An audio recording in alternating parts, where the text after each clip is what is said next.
पिछले कई बार से हम अवेयरनेस, सजगता के आयाम में यात्रा कर रहे हैं। आंतरिक शक्ति का, हमारी इनर पावर का सबसे गहरा और सबसे सूक्ष्मतम डायमेंशन, सबसे सूक्ष्मतम आयाम। इस शब्द का हम बहुत उपयोग करते हैं, रोज उपयोग करते हैं, लेकिन इसके बारे में हम सचमुच में क्या जानते हैं? तो आज कुछ प्रश्न हैं मेरे पास, मैं उनसे बात प्रारंभ करता हूँ। एक मित्र ने पूछा है, सजगता के आयाम के संबंध में आपके द्वारा दिए गए प्रवचन में आपने सजगता के लिए संबुद्ध मित्र, जैन धर्म प्रवर्तक महावीर द्वारा बताए गए 5 निषेधात्मक व्रत, अहिंसा, अपरिग्रह, अचौर्य, अकाम आदि के बारे में बताया कि इनसे हमारी सजगता बनी रहेगी। फिर आपने यह भी कहा कि यदि हम सजग रहेंगे तो ये व्रत स्वयं सध जाएंगे, घटित हो जाएंगे। फिर इसी क्रम में आगे कहा कि सजगता के लिए आत्मज्ञान होना जरूरी है। हम यदि अपने बारे में ही नहीं जानेंगे तो फिर और ज्ञान और सजगता कैसे आएंगी? इन सभी बातों को सुनकर मैं कुछ भ्रम में पड़ गया हूँ कि महावीर जी के महाव्रत सजगता के कारक हैं या सजगता का सहज प्रतिफल है। सजगता जो सब धर्मों का सार है, उसके द्वारा आत्मज्ञान प्राप्त होगा या आत्मज्ञान प्राप्त होने के बाद सजगता प्राप्त होगी? सजगता हमारी साधना का लक्ष्य है या उसका उपकरण? चिंतन में सब कुछ गड्ढमड्ढ हो गया है। कृपया इसे स्पष्ट रूप से विस्तार से समझाने और मार्गदर्शन देने की कृपा करें। गीता में भी एक ऐसा प्रसंग आता है जहां अर्जुन भगवान कृष्ण से ऐसा ही प्रश्न करता है कि आप ज्ञान योग को भी श्रेष्ठ बताते हैं और फिर कर्म योग को भी श्रेष्ठ बताते हैं और भक्ति योग को भी श्रेष्ठ बताते हैं। मेरे लिए श्रेष्ठ क्या है, ये स्पष्ट बताएं ताकि मेरी दुविधा मिट सके। तो हे कलयुग के कृष्ण, अपने इस कलयुगी अर्जुन को स्पष्ट बताने का कष्ट करें कि मेरे लिए सजगता में बने रहने के लिए क्या श्रेयस्कर है, ताकि मैं कौरवी सेना के सेनापतियों, काम, क्रोध, लोभ, मोह आदि का संहार करने में समर्थ हो सकूं। तो हे कलयुगी अर्जुनों, कोई भी बात कही जाए तुम उसे टेढ़ा कर ही लोगे। मैंने तो सारी बातें बड़ी सीधी सीधी कही। कुछ लोगों के दिमाग ऐसे होते हैं, कहते हैं कि उस दिमाग में अगर सीधी कील डालो तो वो बाहर पेंच बनकर निकलती। तो समस्या कहीं भीतर है, जिसे तुम कहते हो कि सुनते सुनते सब कुछ गड्ढमड्ढ हो गया, तुम भ्रम में पड़ गए। वस्तुतः ये गड्ढमड्ढपन, ये उलझाव, ये भ्रम की दशा तुम्हारे भीतर पहले से ही है। मुझे सुनते सुनते कई बार वो उभर आती। सफेद पृष्ठभूमि में कई बार काले निशान और उभर आते हैं। शांति की पृष्ठभूमि में कई बार तुम्हारे अंदर की अशांति और बेचैनी उभर आती। इसीलिए तो एक सोया हुआ व्यक्ति, एक असजग व्यक्ति हमेशा अशांत और बेचैन लोगों के ही संग साथ की तलाश करता है। तुम सोचो कि वो जागे हुए लोगों के पास क्यों नहीं जाता? उसे बेचैनी होने लगती। तुम बाजार जाना पसंद करोगे, तुम मॉल में घूमना पसंद करोगे, तुम शोरगुल में रहना पसंद करोगे, तुम सोचोगे तुम किसी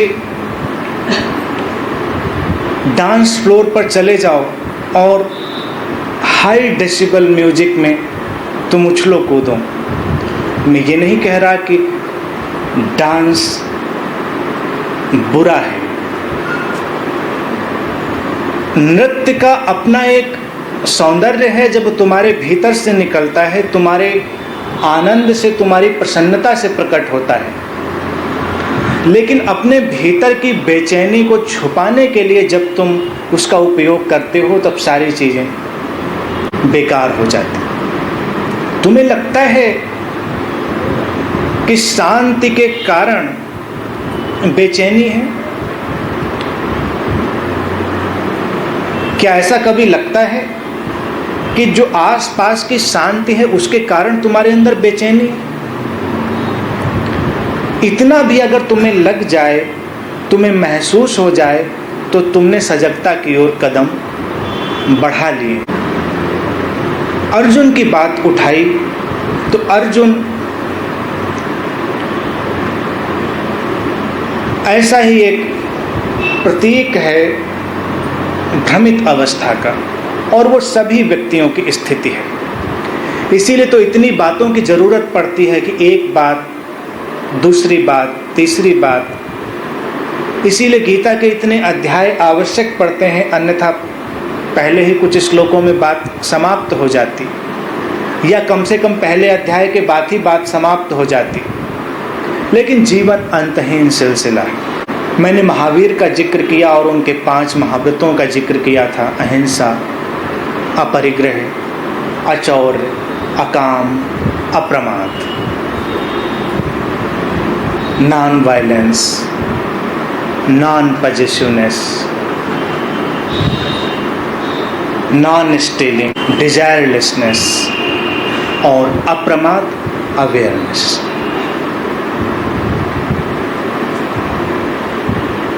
पांचवें जो महाव्रत की बात थी उसमें मैंने कहा था कि वो उपकरण है, वो द्वार है, वो रास्ता है, और जब तुम सजगता पर काम करते हो तो बाकी चीजें सहज ही घट जाती, उन्हें तुम्हें लाना नहीं पड़ता। जैसे तुम सजग जब होने लगोगे, तुम अपने पूरे जीवन के प्रति जागने लगोगे। जैसे जैसे तुम पूरे जीवन के प्रति जागोगे, तुम देखोगे जीवन में अब हिंसा कम हो रही, तुम देखोगे जीवन में अब पॉजिटिवनेस, परिग्रह कम हो रहा है। तुम देखोगे कि अब तुम्हारे अंदर तुलना, चोरी की जो भावना है उसकी सूक्ष्मतम जो दशा है वो तुलना की मनोवृत्ति, कि तुम लगातार दूसरों से कंपेयर कर रहे हो, तुलना कर रहे हो किसी भी बात में, तो तुम्हारी वो तुलना की भाव दशा गिर रही है। डिजायरलेसनेस, इसमें तुम्हें बहुत भ्रमित होने की आवश्यकता नहीं है, क्योंकि संबुद्ध मित्र कहते हैं डिजायरलेसनेस, और तुम देखते हो कि डिजायर्स तो हैं, इच्छाएं तो हैं। तो इसको मैंने तब भी कहा था, अब भी तुम उसे समझो, इच्छाओं की स्पष्टता। तुम्हारे जीवन में परेशानी इच्छाएं नहीं लाती, इच्छाओं की अस्पष्टता और इच्छाओं की दुविधा और इच्छाओं का गड्ढमड्ढ हो जाना। एक दूसरे से विपरीत इच्छाएं तुम्हारे जीवन में नरक का सृजन कर देती हैं। तो जैसे जैसे तुम्हारी सजगता बढ़ेगी, तुम्हारी इच्छाएं स्पष्ट होंगी, तुम जानोगे तुम क्या चाहते हो। अभी व्यक्ति को पता नहीं कि वो क्या चाहता है। अभी तुमसे पूछा जाए तो तुम एक बात चाहोगे, कल तुमसे पूछा जाए तुम दूसरी बात चाहोगे, और धीरे धीरे समय आगे बढ़ेगा और तुम्हारी चाहतें बदलती जाएंगी। इन विपरीत इच्छाओं की उपस्थिति से ही तुम्हारे जीवन में दुख उत्पन्न हो जाता है। तो सजगता प्राथमिक है। सजगता पूछते हैं क्या लक्ष्य है या उपकरण, यानी कि मार्ग। सजगता लक्ष्य भी है और मार्ग भी। यही सजगता का एक विरोधाभास। जीवन के गहरे सत्यों में जैसे जैसे तुम प्रवेश करोगे विरोधाभास उपस्थित होंगे। वहाँ पर लक्ष्य और लक्ष्य की प्रक्रिया एक ही होती है, मार्ग और मंजिल एक ही होती है। सजगता जब मार्ग की तरह से है तो उसके अपने ढंग और अपने आनंद हैं, और वही सजगता जब बहुत गहरी हो जाती है तो वही मंजिल की तरह से हो जाती है, तो उस सजगता के अलग आनंद हैं। जीवन में विरोधाभासों से बचो मत, उनसे विचलित मत हो। जैसे तुम जब कोशिश करते हो कि बात स्पष्ट हो जाए तो तुम सारी तुक तान बिठा लेना चाहते हो कि सब गणित समझ में आ जाए, लेकिन जीवन में गहरे प्रवेश करोगे तो गणित छूटेगी, रहस्य गहरा होगा और हर रहस्य अपने साथ विरोधाभासों को लाएगा। तो एक साधक वही है जो विरोधाभासों और विपरीतताओं के प्रति सहज हो जाता है, एट ईज हो जाता है। तुम्हें कोई समस्या नहीं। और जब तक तुम विरोधाभासों के प्रति सहज नहीं होगे, उसी से पता चलेगा कि तुम्हारे जीवन में सजगता अभी नहीं आई है। सजगता के बिना तुम जितने भी प्रयास करोगे वो सब उससे विपरीत में ले जाएंगे। सजगता के बिना तुम अहिंसा करना चाहोगे और तुमसे हिंसा हो जाएगी। तुम प्रेम करने जाओगे, प्रेम में हिंसा हो जाएगी। तुम कुछ भी करोगे उससे विपरीत में खींच लिए जाओगे, क्योंकि सोई हुई मनः दशा, एक अनअवेयर स्टेट जो तुम्हारी है, वो हमेशा नकारात्मक की ओर ले जाती है। इसीलिए तो तुम प्रेम करते करते कब घृणा में उतर जाते हो, मित्रता करते करते कब शत्रुता में उतर जाते हो, तुम्हें कहाँ पता चलता।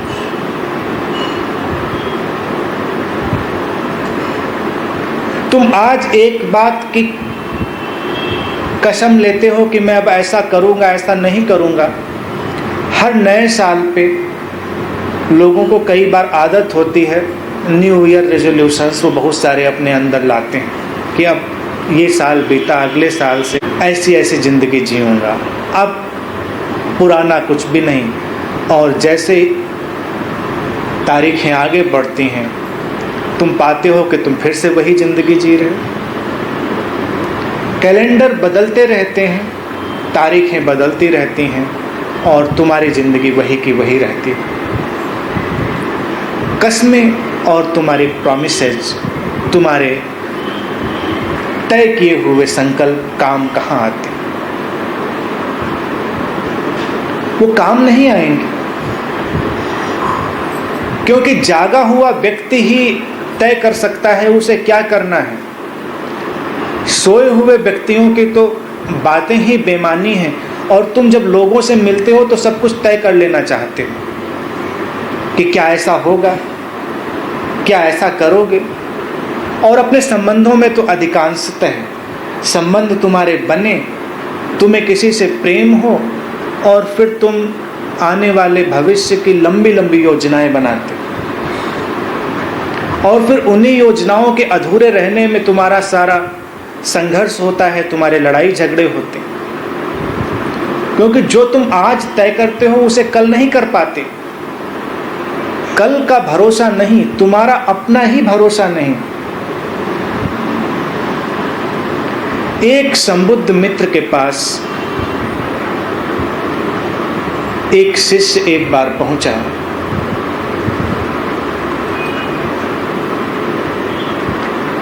तो उन संबुद्ध मित्र ने उससे पूछा कि देखो, तुम मेरे पास आए हो और मुझसे कुछ सीखना चाहते हो, तो तुम्हें मुझसे वादा करना होगा, तुम्हें मुझसे प्रॉमिस करना होगा कि मैं तुमसे जो कुछ कहूँगा तुम वही वही करो। कहते हैं कि वो शिष्य अवाक हो गया, खामोश हो गया और उसकी आंखों से आंसू गिरने लगे। उसने कहा कि मुझसे असंभव की आशा मत करें। मैं ऐसा नहीं कर सकता। मैं हूं ही कहाँ जो मैं तुमसे कहूं कि मैं ऐसा करूंगा। मैं उसी की तलाश में तो तुम्हारे पास आया हूं जो कह सके कि कल भी मैं ऐसा करूंगा। वो कहाँ है मेरे भीतर जिसे मैं जानता ही नहीं हूं, उसे ही तो खोज रहा हूं। तो मुझसे कोई वादा ना हो सकेगा। और कहते हैं तब उन संबुद्ध मित्र ने उसे शिष्य स्वीकार किया और उससे कहा कि मैंने जानबूझकर ही तुमसे ये पूछा था। तुम्हारी संभावना थी और अगर तुम मुझसे वादा कर लेते तो तुम मेरे शिष्य नहीं हो पाते। तुमने सही और वास्तविक स्थिति कही तो अब तुम्हारे साथ काम हो सकता है, अब तुम्हारे साथ बात हो सकती है। लेकिन तुम देखो कि अगर उस जगह पर तुम होते तो क्या करते? तुम कहते ठीक है, आप जो बताएं वही करूंगा।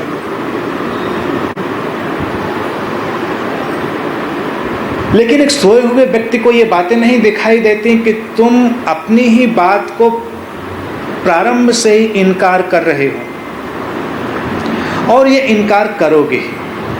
इसमें कोई असंभव बात नहीं है, इसमें कोई बड़ी कठिन बात नहीं है। जागरण, जागृति आवश्यक है। एक सोए हुए व्यक्ति के भीतर कोई केंद्र नहीं होता, उसके भीतर कोई सेंटर नहीं होता। एक जागे हुए व्यक्ति में ही सजगता के साथ ही पहली बार केंद्र पैदा होता है, पहली बार सेंटर आता है। और उस केंद्र के कारण, उस सेंटरिंग के कारण ही वो जो चाहता है वो कर सकता है। सजगता मल्टी डायमेंशनल है, बहुआयामी है। सामान्य तौर से तुम जब काम करते हो तब तुम बाहर भी कई बार पूरी तरह से जागे हुए कहाँ रहते हो, इसीलिए तुम्हारे सारे काम आधे अधूरे और बेचैनी से भरे हुए होते। लेकिन अगर तुम्हें अपने कार्यों में कुशलता प्राप्त हो तो तुम देखोगे कि एक गुण आया है और वो गुण ये है कि तुम जो कार्य कर रहे हो उसमें तुम पूरी तरह फोकस्ड हो, पूरी तरह केंद्रित हो। और अगर तुम जाग कर देखोगे तो तुम जिसे भूल गए हो वो तुम स्वयं हो। तुम खुद को भूल गए। तुम्हारे कार्य अच्छे हो सकते हैं लेकिन खुद को भूलना इतना बड़ा दुख है, इतना बड़ा संताप है कि उस दुख के कारण तुम अपने जीवन में ना तो ठीक से सो पाते हो ना ठीक से जग पाते हो। इसीलिए बहुत सफल लोग भी आत्मघात कर डालते हैं। सफलता जैसे जैसे बढ़ती है तुम देखोगे अवसाद भी वैसे वैसे बढ़ता है। असफल लोग कई बार उतने अवसाद में नहीं होते, सफल लोग जितने अवसाद में हो जाते हैं। तुम्हें जो नहीं मिला है कई बार उसके न मिलने में तुम्हें उतना अवसाद नहीं है, उतना डिप्रेशन नहीं है। और जो तुम चाहते थे वो तुम्हें मिल गया है, उसके मिलने में कई बार अधिक अवसाद पकड़ लेता है, अधिक डिप्रेशन पकड़ लेता है। क्योंकि अब क्या करें, ये मिल गया, ये सफलता मिल गई। असफलता तो तुम्हें आशा दिए रहती है, तुम आशाओं में जिए रहते हो। आशाएं सुखद होती हैं, आशाएं स्वप्निल होती हैं, आशाओं में सपने होते हैं और सपने तुम्हें जीने जरिया दिए रहते हैं। लेकिन अगर वो पूरे हो जाते हैं तो मुश्किल आती। तो इसलिए ऐसा मत समझो कि जीवन में अगर तुम अपने कार्यों में फोकस्ड हो रहे हो तो ये बहुत महत्वपूर्ण गुण है, ये एक गुण है। शीघ्र ही तुम्हें दूसरी ओर मुड़ना होगा, तुम्हें अपना स्मरण करना होगा। तुम्हारी सभ्यता संस्कृत तुम्हें ये नहीं सिखाते कि तुम अपना स्मरण करो। तुम्हारे संबंधों की व्यवस्था भी तुम्हें ये नहीं सिखाती कि तुम अपना स्मरण करो। जो कोई किसी दूसरे का स्मरण करता है वो अधिक अच्छा इंसान समझा जाता है। जैसे तुम्हारे घर में तुम अगर इस बात को तय करना चाहो, कोई तुम्हें बहुत प्यार करता है तो वो तुम्हारे बारे में कितना सोचता है, तुम्हारी कितनी बातें करता है। लेकिन अगर उसे अपना ही स्मरण नहीं है, अपना ही होश नहीं है, तो ये सारा प्यार बिजली के एक स्विच के ऑफ होने की गति से ऑफ हो सकता है। बहुत सारे संबंध तुम्हारे इसी स्विच की तरह से ऑन ऑफ हो जाते हैं। अभी एक संसार सपनों का संसार अभी बिछा था और अचानक सपना खो गया। जैसे एक पानी का बबूला था और वो हवा के स्पर्श से टूट गया। तो अपनी ओर ध्यान लाना, यही है सजगता का सबसे महत्वपूर्ण काम, कि अपने कार्यों को भी, अपने जो संसार की जो हलचल है उसको भी स्मरण रखना और लगातार सतत कंटिन्यूअसली अपने आप को भी स्मरण रखना, अपना होश रखना। इसे ही मैं सेल्फ रिमेम्बरिंग कहता हूँ, आत्मस्मरण, मैं हूँ। और इस होने के अनुभव से ही सेंटरिंग आती है। सेंटरिंग अर्थात केंद्रित होने की प्रक्रिया। इसी से तुम्हारे अंदर एक क्रिस्टलाइजेशन होता है। तुम्हारे अंदर जो टुकड़े टुकड़े बटे हुए हैं वो इकट्ठे होते हैं। अभी हर व्यक्ति करीब करीब स्किज़ोफ्रेनिक, बहुत टुकड़े।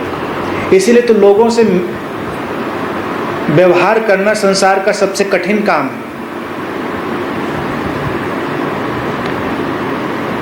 तुम एक टुकड़े से बात करते हो, थोड़ी ही देर में दूसरा टुकड़ा सामने आ जाता है। उस टुकड़े से तुम्हारा परिचय ही नहीं। और किसी व्यक्ति के साथ अगर तुम रहते हो तो उसके भीतर जैसे एक भीड़ है, एक सोए हुए व्यक्ति के भीतर भीड़ होती है, जागा हुआ व्यक्ति अकेला होता है, एक होता है। अंग्रेजी में शब्द उपयोग करते हैं इंडिविजुअल, बड़ा ही सुंदर शब्द है। इंडिविजुअल शब्द बनता है, उसी के साथ एक और शब्द बनता है इनडिविजिबल, जो अविभाजित है, इनडिविजिबल, वही इंडिविजुअल होता है। तो सजगता की जो यात्रा है वो अविभाजित होने की यात्रा है, अपने टुकड़ों को जोड़ लेने की यात्रा है। Journey from indivisibility into individuality. अभी तुम इंडिविजुअल हो ही नहीं, तुम व्यक्ति हो ही नहीं, तो तुमसे कोई भी आशा नहीं की जा सकती।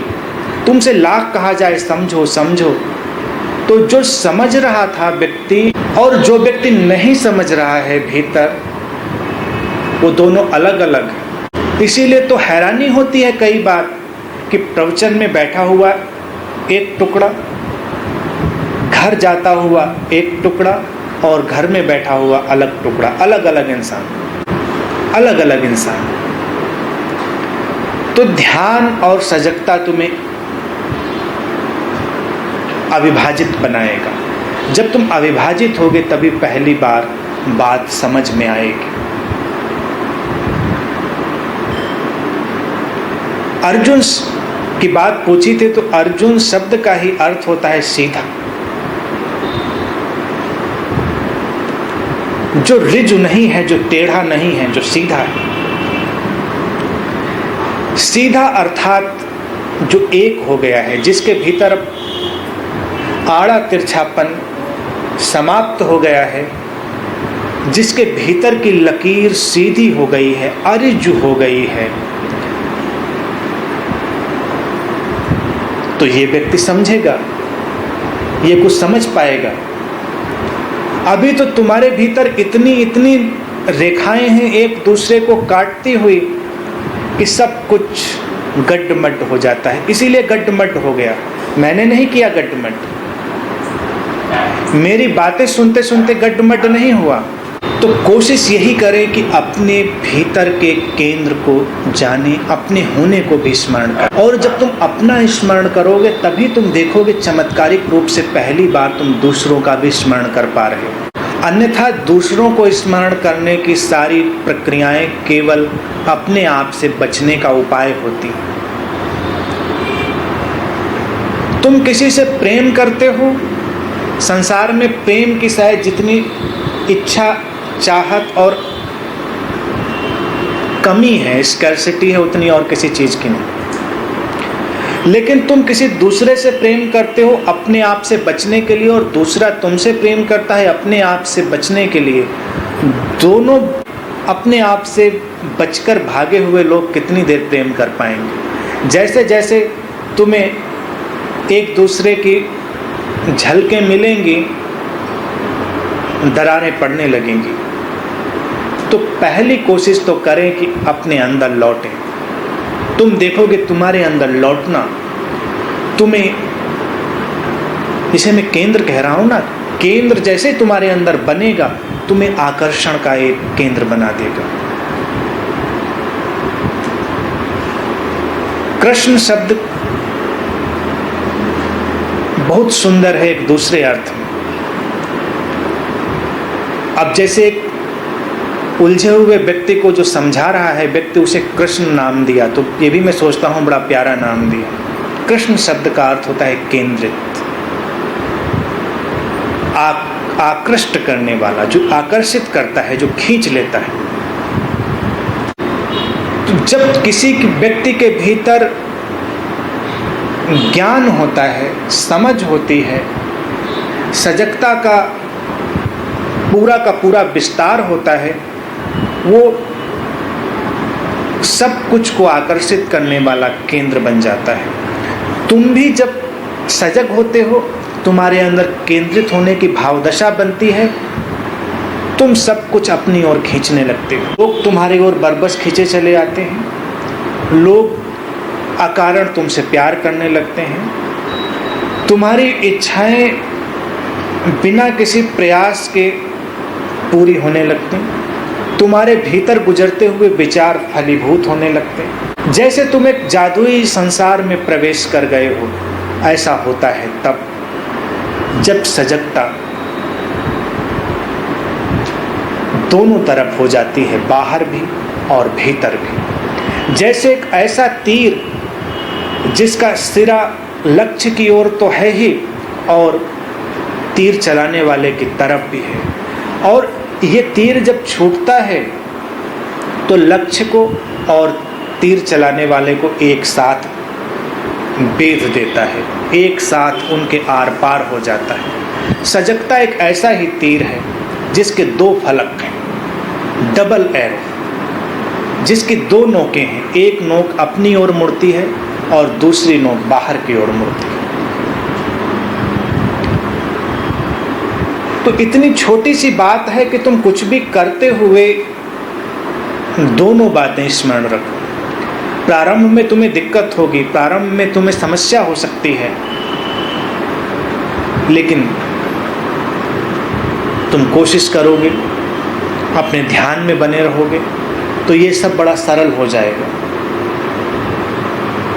एक बार अगर तुम्हें ये सूत्र पकड़ में आ गया, फिर करना कुछ नहीं होता। फिर जिसे संबुद्ध मित्र सहजता कहते हैं वो घट जाती है, एफर्टलेस हैपनिंग। सजगता को फॉलो करती हुई, सजगता का पीछा करती हुई सहजता आ जाती है। जीवन में अब तुम बहुत प्रयास नहीं कर रहे हो, तुम ऐसे जी रहे हो जैसे अस्तित्व की धारा में तुम उसके साथ बहे चले जा रहे हो। धारा जिधर भी ले जाती है तुम उसके साथ चले जाते हो। अब तुम संघर्ष नहीं करते और तुम्हारे भीतर की अंतर्दृष्टि तुम्हें ये भी बताती है कि धारा तुम्हें हमेशा ठीक जगह पर ही ले जाती है। जो साधक ध्यान के प्रयोग कर रहे होते हैं वो कई बार अपने अनुभव मुझे बताते हैं और उन्हें खुद आश्चर्य होता है कि जीवन में बहुत सारी चीजें अपने आप हो रही हैं। वो कुछ करना चाहते थे और जीवन की हलचल उन्हें बड़े ही सहज ढंग से उस ओर ले जाती। तुम प्रयास नहीं कर रहे थे, तुम एक निष्प्रयास की अवस्था में, और जब जीवन की स्थितियां तुम्हें किसी ओर ले जाकर छोड़ती हैं तो थोड़ी देर बाद तुम देखते हो कि ये बिल्कुल ठीक जगह थी जहां तुम्हें होना था। पहले तुम्हें लगता है ये ठीक नहीं था, ऐसा हुआ, ऐसा नहीं होना चाहिए था, लेकिन अगर तुम ध्यानी हो तो हर घटना के बाद जब तुम पीछे लौट कर देखोगे तो तुम देखोगे किसी अनजानी रहस्यमय व्यवस्था ने तुम्हारे जीवन के सारे टुकड़े ठीक ठीक प्लेस कर दिए थे, ठीक ठीक जगहों पर रख दिए थे।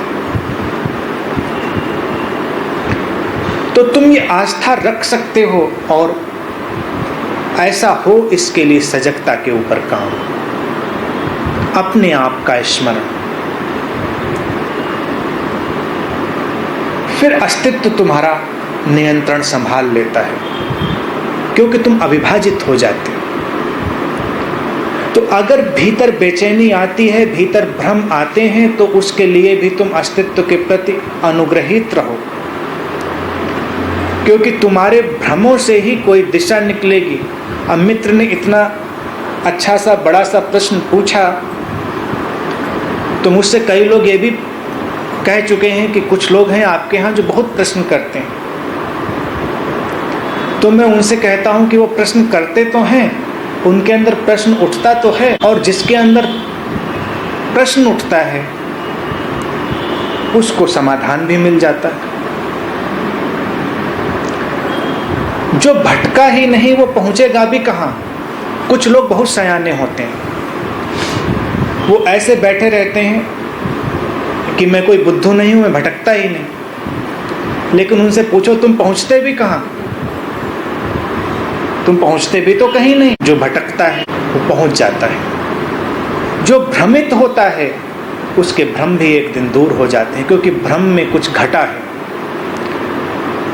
तुम्हारे भीतर सजगता ने कोई करवट ली है, तुमने कुछ जानने की चेष्टा की थी, उस चेष्टा में ही, उस प्रयास में ही तुम्हारे भीतर, तुम्हारे चित्त के आकाश में बादल घिराए हैं, लेकिन कोई भी बादल देर तक रहता नहीं। हर बादल धीरे धीरे सरक जाता है और पीछे से आसमान प्रकट हो जाता है। ऐसा ही जीवन है। तो जो है शुभ है, बस तुम जागे रहो। एक अन्य मित्र ने पूछा है, प्रेमिल सद्गुरु, पिछले ध्यान की सिटिंग में आपने सजगता के आयाम को बताते हुए अहिंसा के ऊपर देशना दी तथा स्थूल एवं सूक्ष्म अहिंसा के बारे में विस्तार से बताया। जीवन में कभी कभी हिंसा न चाहते हुए भी हिंसा करनी पड़ती है, विशेषकर कीड़े मकोड़ों को मारने में। अनजाने में कितनी हिंसा हो जाती है, उस हिंसा के कारण क्या फल भुगतना पड़ता है, कृपया उस संबंध में मार्गदर्शन देने की कृपा करें। तुमने पूछा है क्या फल भुगतना पड़ता है।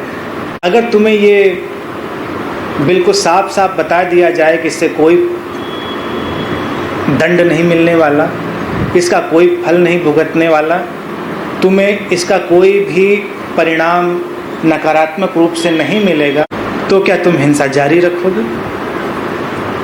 बहुत सारे लोग बहुत सारे गलत कार्य इसीलिए नहीं करते क्योंकि दंड मिलेगा। कुछ को समाज और न्याय का दंड है, तो कुछ को उस पार का, उस लोक के दंड की चिंता है।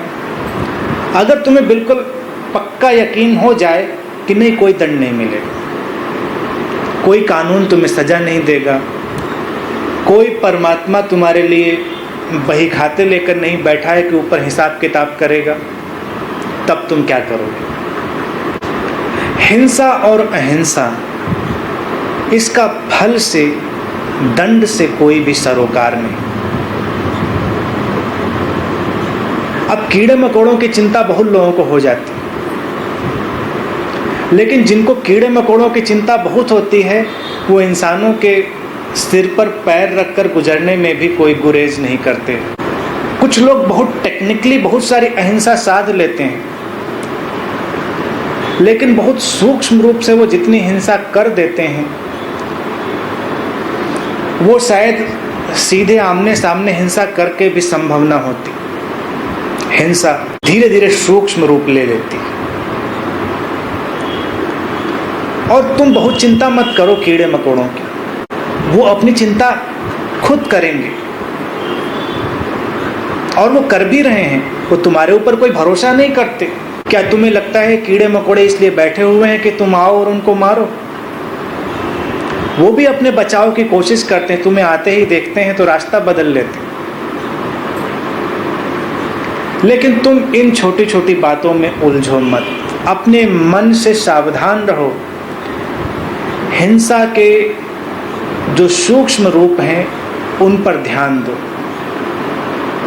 पानी छान कर पियोगे, मच्छर मारने की जो व्यवस्थाएं हैं उनको लगाना बंद कर दोगे, मुंह पर कपड़ा बांध के रहोगे, जमीन साफ कर करके चलोगे, कितने दिन तुम ऐसा करोगे?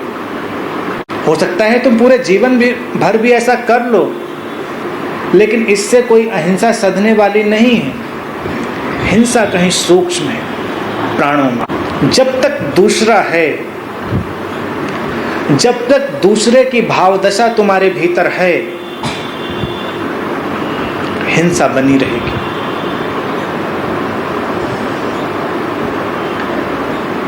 जब तक तुम सोए सोए हो, हिंसा बनी रहेगी। जानबूझकर कोई हिंसा तो करता नहीं। हिंसा और अहिंसा के अगर फल की बात तुम करो तो वो वैयक्तिक है। प्रसन्नता और हिंसा दोनों बिल्कुल ही अलग बातें हैं। अगर तुम हिंसा में रहोगे तो तुम प्रसन्न नहीं रह सकोगे। तो चुनाव तुम्हारा होगा, क्या तुम प्रसन्न रहना चाहते हो? अगर तुम प्रसन्न रहना चाहते हो तो तुम्हें हर प्रकार की हिंसा से मुक्त होना होगा। जब तुम किसी भी व्यक्ति के जीवन में सहयोग देते हो, तुम्हारे भीतर एक खिलावट चली आती है। कभी करके देखो। जब तुम किसी की सहायता करते हो, जब तुम किसी के काम आते हो, तुम्हारे भीतर एक प्रसन्नता दौड़ आती है। तुम एक पौधे को भी एक पानी दे आते हो, तुम प्रसन्न हो जाते हो। सृजनात्मकता प्रसन्नता लाती है और विध्वंस डिस्ट्रक्शन दुख लाता है। तो किसी और को चोट पहुंचाकर तुम प्रसन्न तो हो नहीं सकते। कोई फल अलग से मिलने वाला नहीं है, वो तत्काल और तत्क्षण मिल जाता है। जब तुम किसी के ऊपर आक्रामक होते हो, जब तुम किसी को दबाते हो, किसी व्यक्ति के जीवन को तुम दमित करते हो, तो तुम्हारा जीवन भी सिकुड़ जाता है। और जब तुम किसी व्यक्ति के जीवन को सहयोग देने वाले बनते हो तो तुम एक्सपेंड करते हो, तुम विस्तार में जाते हो।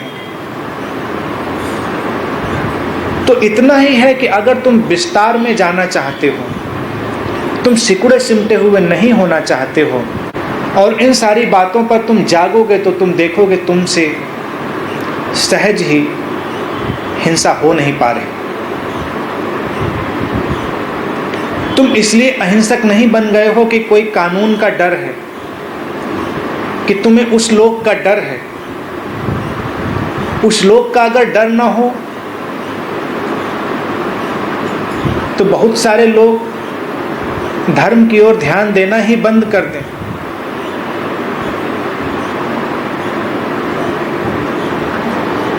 इसीलिए धर्मों ने तुम्हें उस पार के भय को दिखाकर ही धर्म के मार्ग पर चलने की शिक्षा दी।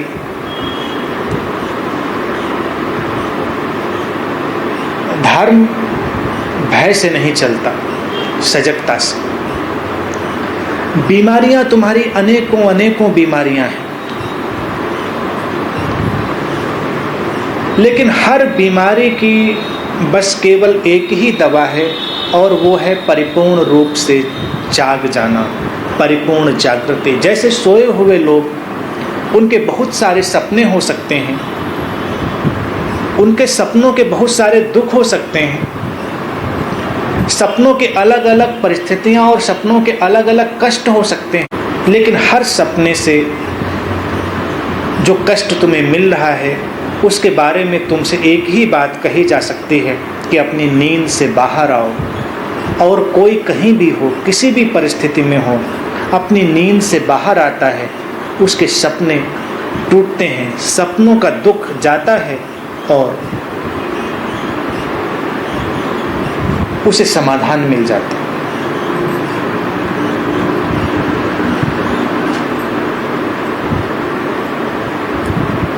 उसे औषधि मिल जाती। औषधि यही सजगता है। तो सपनों का इलाज करने की तो आवश्यकता नहीं कि एक एक सपने का इलाज किया जाए। हिंसा है, काम है, लोभ है, क्रोध है, इन सब में जाने की जरूरत नहीं है। एक एक बात में जाएंगे तो बड़ी लंबी यात्रा हो जाएगी और हल कुछ निकलेगा नहीं। जैसे बहुत सारे लोग हैं जिन्हें क्रोध करने की आदत पड़ जाती है, वो हर बार तय करते हैं मैं क्रोध नहीं करूंगा, फिर करते हैं। प्रायश्चित करते हैं, प्रायश्चित करने के बाद फिर वही करते हैं। कामी हैं, वो अपने काम के वशीभूत होकर वही बार बार करते हैं। लोभ से भरा व्यक्ति लोभ से भरकर बार बार वही करता है।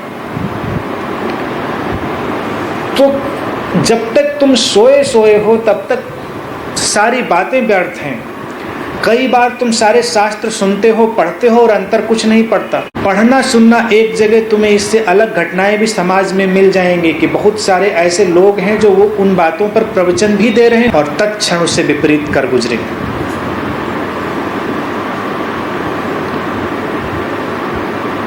सोए सोए तुम सब कुछ हो सकते हो, तुम बहुत बड़े विद्वान हो सकते हो, लेकिन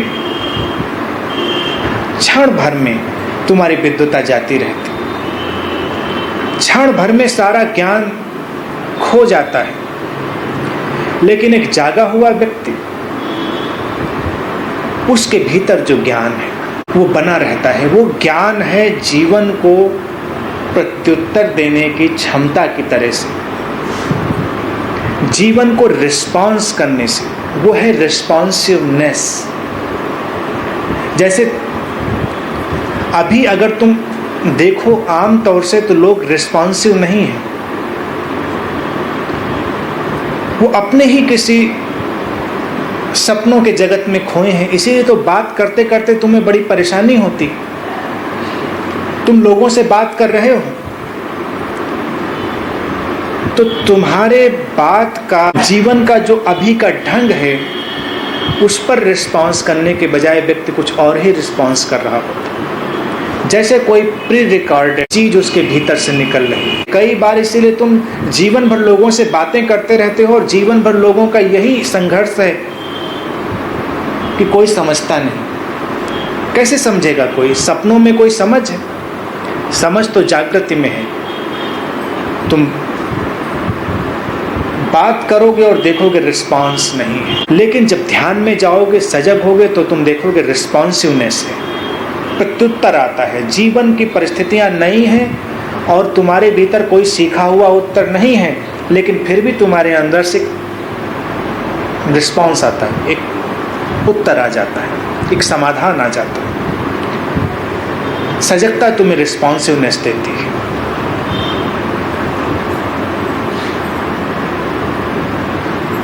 आम तौर से लोगों को लगता है, लेकिन वो ऐसे होते नहीं। सजगता जब तुम साधोगे तो हिंसा और अहिंसा और तरह तरह की ऐसी छद्म बातों में उलझने के बजाय तुम देखोगे कि तुम अपने जीवन की मौलिकता की ओर लौटकर अब कुछ कर रहे हो।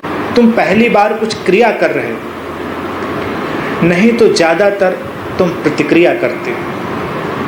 पूरा जीवन प्रतिक्रिया है, क्रिया नहीं। जागे हुए व्यक्ति का जीवन ही क्रियावान होता है, बाकी सबका जीवन प्रतिक्रिया से भरा होता है। क्रिया पर तुम्हारा अधिकार है, तुम्हारे एक्ट पर तुम्हारा अधिकार है, और प्रतिक्रिया हमेशा कहीं बाहर से उभरी है, किसी दूसरे व्यक्ति से, परिस्थिति से, समाज से, कहीं बाहर से आई हुई कोई घटना है कोई स्थिति है, कोई स्टिमुलेंट है जिसने तुम्हें रिएक्शन से भर दिया है, तुम्हें प्रतिक्रिया से भर दिया है। क्रिया बिल्कुल ताजी है, उसमें पहले से कुछ भी तय नहीं। पहले से अगर कुछ भी तय होगा तो वो बासी हो जाएगा, और जीवन में बासी चीज़ों से काम नहीं चलता। जीवन में हर क्षण कुछ नवीनता है, कुछ नया है। तो ये नयापन तभी आता है जब तुम हमेशा जागे हुए रहते हो, हमेशा चैतन्य, क्योंकि सब कुछ बदल रहा है।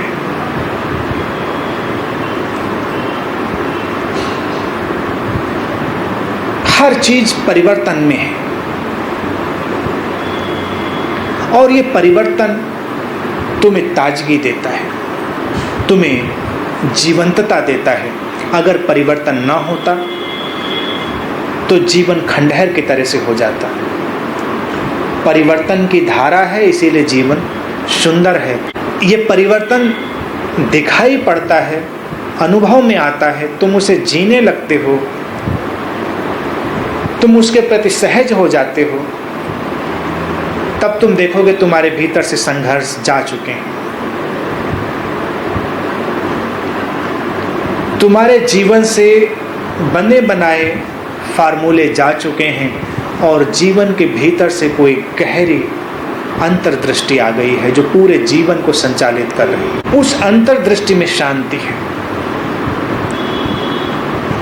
अन्यथा तुम्हारे उत्तरों के साथ, तुम्हारे प्रयासों के साथ लगातार एक अशांति है, लगातार एक बेचैनी।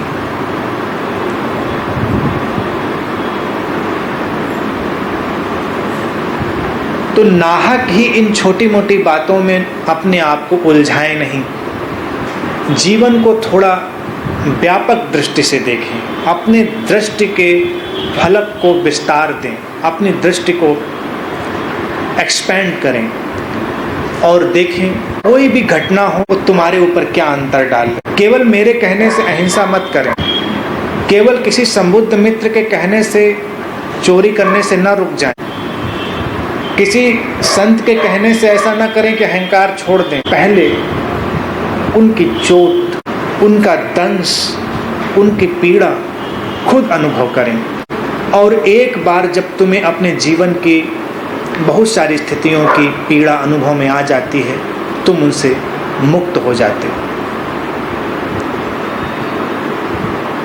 हिंसा या अन्य जितने व्रतों की मैंने बात की थी वो कोई नैतिक शिक्षा नहीं है, वो तुम्हारे आत्मा के गुणधर्म हैं। तुम जब आत्मिक रूप से संपन्न होना चाहते हो तो तुम्हारी आंतरिक संपन्नता के रूप में वो सारे गुण घट जाते हैं,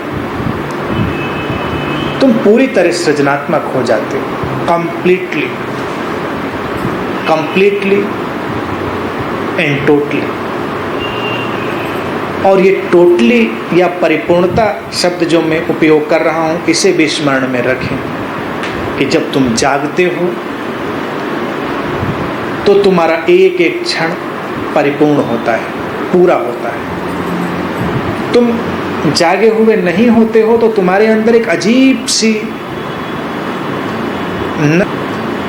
नशे की अवस्था होती है कि तुम्हारा कोई भी क्षण पूरा नहीं होता, तुम्हारा कोई भी कार्य पूरा नहीं होता, तुम हमेशा आगे आगे भागते चले जाते हो।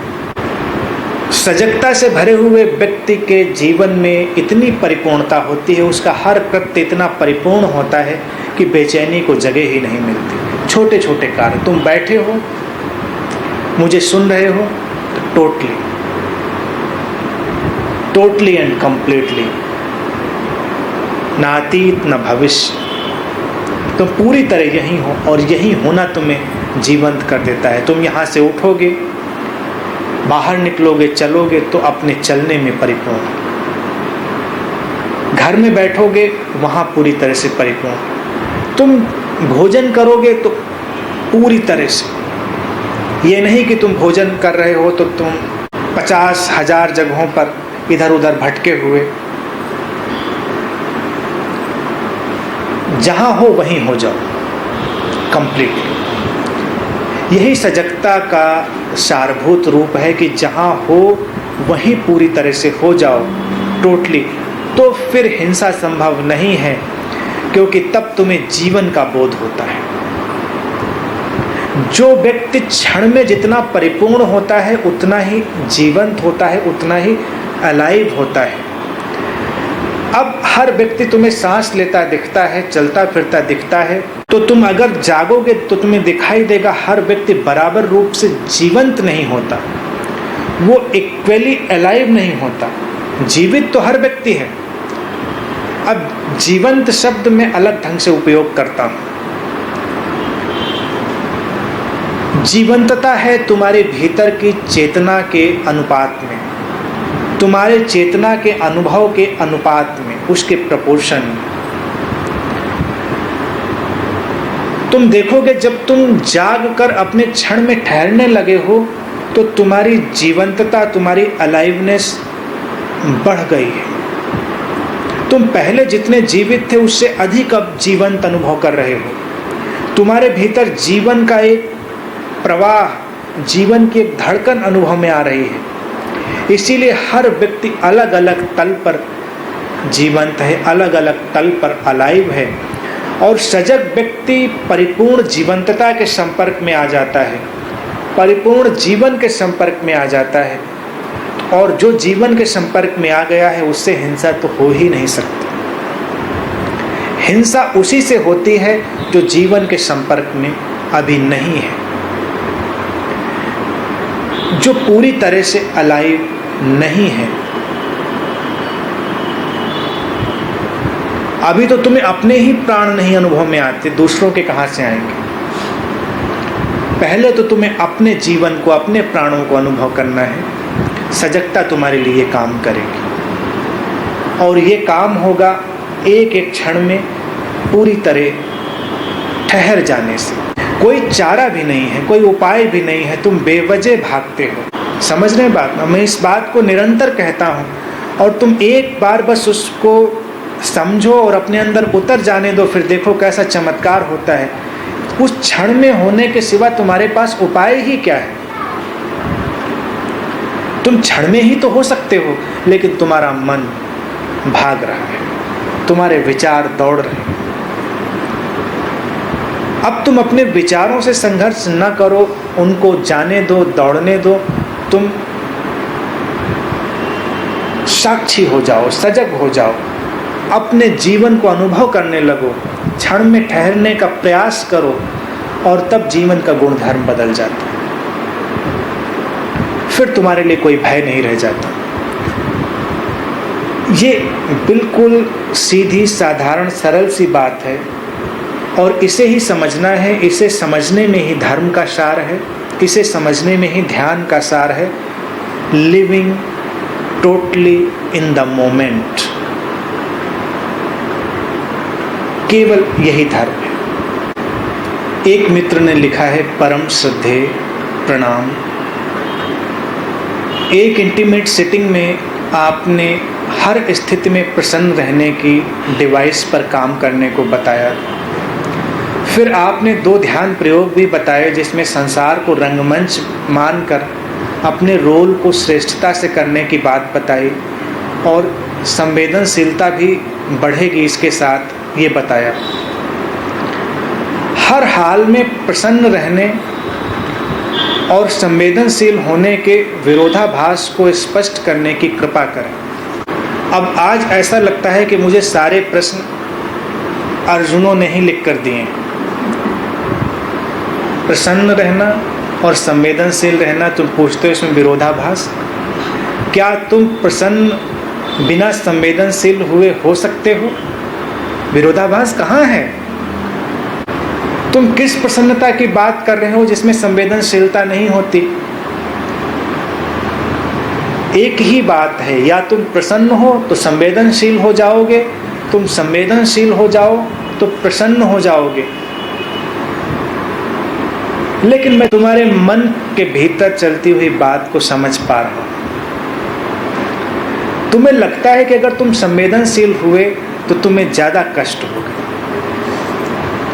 तुम्हें ज़्यादा बातें अनुभव में आने लगेंगी, दूसरों के दुख पता चलने लगेंगे, संसार का कष्ट पता चलने लगेगा, तो तुम प्रसन्न कैसे रह पाओगे। लेकिन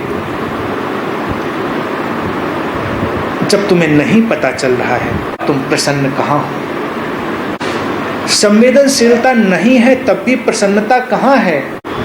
प्रसन्नता को ओढ़ने की चेष्टा है, प्रसन्नता को ओढ़ने की कोशिश है, कृत्रिम मुस्कानों को अपने चेहरे पर चिपकाने की कोशिश है।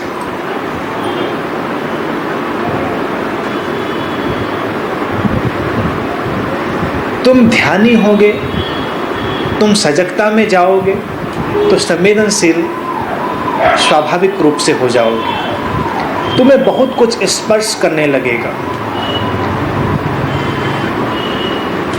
लेकिन उस स्पर्श करने की घटना को ही जीवन कहते हैं, उसे ही जीवंतता कहते हैं। और जितने तुम अधिक जीवंत होगे, अर्थात तुम जितने अधिक संवेदनशील होगे, प्रसन्नता उतनी ही अधिक होगी। प्रसन्नता एक फूल के खिलने की तरह है, लेकिन खिले हुए फूल नाजुक भी होते हैं, मुरझाते भी हैं, उनकी पंखुड़ियाँ बिखरती भी हैं, लेकिन फूल प्रसन्न भी तो होते हैं। कोई चट्टान कहाँ प्रसन्न होती। जीसस, समुद्र मित्र जीसस एक बार एक मार्ग से गुजरते हैं और उनके मार्ग के किनारे लिली के फूल खिले हुए हैं। वो अपने शिष्यों के साथ ठहरते हैं, लिली के फूलों की ओर इशारा करते हैं और कहते हैं कि ये फूल जो इस क्षण हवाओं के साथ संवाद कर रहे हैं, इनका ऐश्वर्य और इनकी प्रसन्नता जितनी बड़ी है, सम्राट सोलोमन भी अपनी पूरी ऐश्वर्यता के साथ इतना प्रसन्न कभी नहीं था, इतना वैभवशाली वो भी नहीं था। फूल का खिलना एक नाजुक घटना है, खिलना सचमुच में एक नाजुक घटना है। स्वयं खिलो तो तुम्हारा खिलना भी कोमल है। ठीक है, अस्तित्व के बहुत सारी चीज़ें तुम्हें झकझोरेंगी, लेकिन उस झकझोरे जाने में उसमें ही तो आनंद है, उसमें ही तो प्रसन्नता है। इसीलिए अपनी संवेदनशीलता के द्वार को कभी अवरुद्ध मत करो। कई बार लोग जीवित रहने के प्रयास में असंवेदनशील हो जाते हैं। आज के समय की सबसे बड़ी समस्या कि तुम निष्ठुर समाज में रहना चाहते हो तो तुम धीरे धीरे असंवेदनशीलता की एक परत जमा लेते हो अपने भीतर, और उस खोल के भीतर से तुम ऐसा अनुभव करते हो कि तुम ज़्यादा सहज होकर जी रहे हो। लेकिन तब पूरा जीवन तो विषाद और संताप की कथा हो जाती है। मेरा तुमसे कहना है कि तुम चाहे कुछ क्षण ही क्यों न जियो, लेकिन जियो तो पूरी गरिमा में, पूरी प्रसन्नता में, पूरे ऐश्वर्य में, और शायद वो कुछ क्षण ही इतने गहरे होंगे कि तुम्हारे पूरे जीवन की तुलना में कहीं अधिक बड़े होंगे। ऐसे क्षण अगर किसी के जीवन में आ जाएं तो वो अपना पूरा जीवन दांव पर लगा सकता है। कभी कभी तुम इतने प्रसन्न हो जाते हो, तुम्हारे अंदर इतना आनंद आ जाता है, इतना अतिरेक हो जाता है कि तुम्हें लगता है कि इस क्षण जीवन समाप्त हो जाए तो मुझे स्वीकार है। एक अप्रसन्न व्यक्ति कभी जीवन को दांव पर नहीं लगाता। चाहे जितनी संतापपूर्ण स्थितियां हों, वो जीवन को घसीटता रहेगा, वो घिसटता रहेगा। ध्यानी का एक ही कर्तव्य है कि जीवन को अतिरेक में जिए।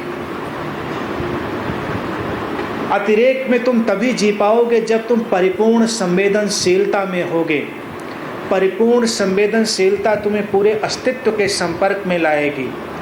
पूरे अस्तित्व का संपर्क तुम्हें और जीवंत बनाएगा, और जीवंत होने की परिपूर्ण स्थिति ही भगवत्ता की स्थिति है, द स्टेट ऑफ गॉडलीनेस।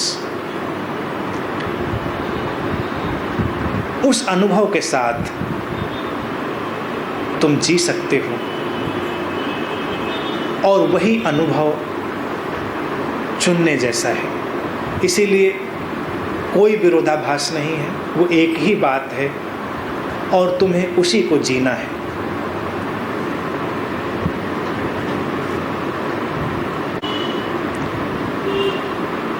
आज के लिए इतनी ही बात।